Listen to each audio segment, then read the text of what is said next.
na may honesty sa inyong pagkuhan ninyo sa inyong kumpanya, ang investors na honesty sa imo ha, ikaw po na kayo magsalig sa iya, mas tindot yun na siya kay pag namo gayong ana ang inyong dagan sa product ko ay yung dagan sa inyong kumpanya sa ilang product nag-invest sa inyo ha, mas magkuhan pa mo ma'am kanang mas magdugay mo ba o even mo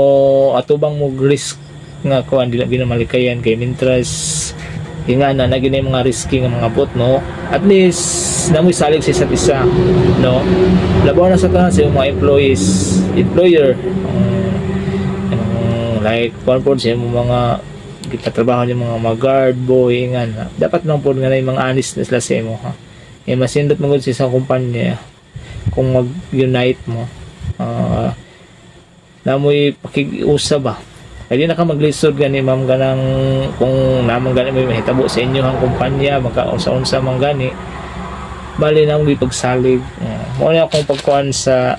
real world measures ma'am i-measure nimo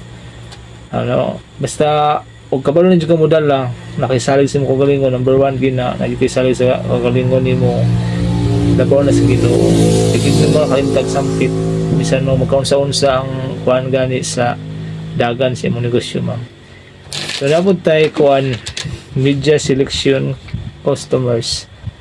Media selection customers ha imuhang pagpili kung sa imong negosyo kumpanya like agpa-broadcast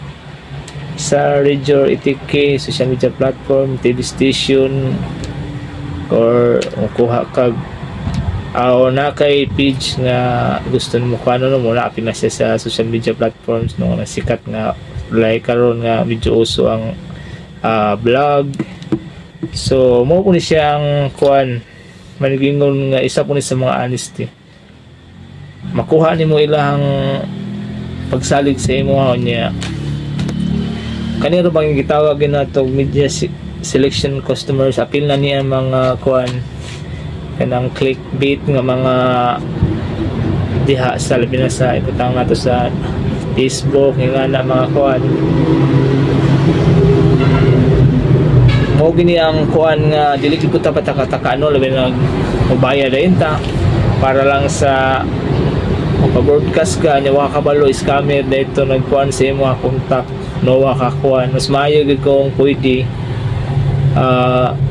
personal nimo siya kuan ma'am o yung personal nimo siya makig-abi-abi makig-istorya nya mo po na gitawag nga